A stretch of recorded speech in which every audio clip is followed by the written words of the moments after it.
শুভমান গিলের মতো স্বার্থপর ক্রিকেটার এই মুহূর্তে ভারতীয় দলে আর কেউ নেই, এমনটাই বলছে সোশ্যাল মিডিয়া, আমি বলিনি। যশস্বী জয়সওয়াল যখন 175 রান করে আউট হয়ে গেলেন তখন থেকে এই বিষয়টি ভাইরাল হয়ে যায়। এখন গিল কি সত্যিই স্বার্থপর? আমার মধ্যে বলার সে ক্ষমতাটা নেই, তবে হ্যাঁ, রান আউট নিয়ে যদি আপনার কথা বলতে চান তাহলে আমি একদম প্রস্তুত আছি। দেখুন, জয়সওয়াল প্রথম দিন একটা অসাধারণ ইনিংস খেলে 173 রান করেছিলেন। টসের পর শুভমান গিল বলেছিলেন যে আমরা রানের পাহাড় গড়বো, আর জয়সওয়াল সে কথাকে সিরিয়াসলি নিয়েছিলেন। যেভাবে সে ব্যাটিং করছিলেন তা ছিল সত্যিই দারুণ। প্রথম দিনে 173 রানে অপরাজিত থেকে যায়। সবাই ভাবছিল দ্বিতীয় দিন ভারত পুরা খেলবে আর জয়সওয়াল 200 কি একদম 300 রানের গন্ডি পেরিয়ে যাবে, কারণ তার মধ্যে আছে সেই ক্ষুধা, আছে সেই হাঙ্গার। কিন্তু 175 রানে পৌঁছানোর পরেই ঘটলো সেই অঘটন, জয়সওয়াল হয়ে গেল রান আউট। এরপরেই সোশ্যাল মিডিয়ায় শুরু হলো গিলকে নিয়ে নানা ধরনের নাকুনি চুকুনি। গিল নাকি জয়সওয়ালের ডাবল সেঞ্চুরি করতে দেয়নি, গিল ইচ্ছা করে তাকে রান আউট করিয়ে দিয়েছে। এখন আমি একটা আপনাকে ছোট্ট ঘটনা মনে করে দিই। যখন ভারত শেষবার অস্ট্রেলিয়া সফরে গিয়েছিল তখন এমনই কিছু একটা ঘটনা ঘটেছিল। জয়সওয়াল একটা বল সরাসরি ফিল্ডারের দিকে মেরেছিল এবং দৌড়ে পড়েছিল। নন স্ট্রাইকারে দাঁড়িয়েছিলেন তখন কিন্তু বিরাট কোহলি, তিনিও দৌড়াননি।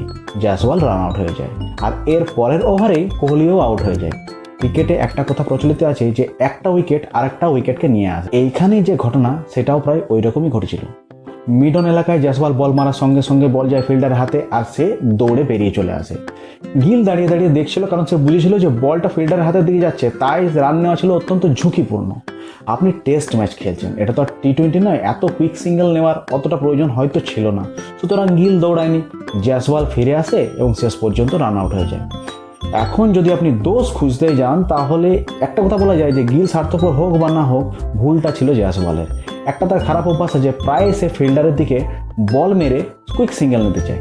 আর এক্ষেত্রে ঘটেছিল তাই ঘটনা, গিল তা দেখে ফেলেছিল বল গেছে সরাসরি ফিল্ডারের হাতে, তাই সে দৌড়ায়নি এবং সোশ্যাল মিডিয়ায় গিলকে দোষারোপ করতে শুরু করেছে। সম্ভবত ক্রিকেটের এই টেকনিকটা তারা বুঝতে পারছেন। দেখুন, সবশেষে আমি বলবো এখানে যে আসল ভুলটা ছিল সেটা ছিল মিসকমিউনিকেশন, একটু কলিংয়ের সমস্যা। জয়সওয়াল একটু দুর্ভাগ্যজনকভাবে আউট হয়েছে, কিন্তু গিলকে স্বার্থপর বলাটা কিন্তু এখানে অন্যায় হবে। আমার মতে এখানে গিল কোনো ভুল করেনি। জয়সওয়ালের অসাধারণ ইনিংস, যেখানে সে 300 রান পর্যন্ত করতে পারতো, তার যে রানের প্রতি হাঙ্গার আছে, এটা কেবলমাত্র দুর্ভাগ্যজনক, তাই এটা মিসড হয়েছে। আমি চাইবো আপনারা আপনাদের মূল্যবান মতামত অবশ্যই জানাবেন এবং ভিডিওটি ভালো লাগলে অবশ্যই লাইক, কমেন্ট এবং শেয়ার, সাবস্ক্রাইব করবেন। থ্যাংক ইউ, জয় হিন্দ।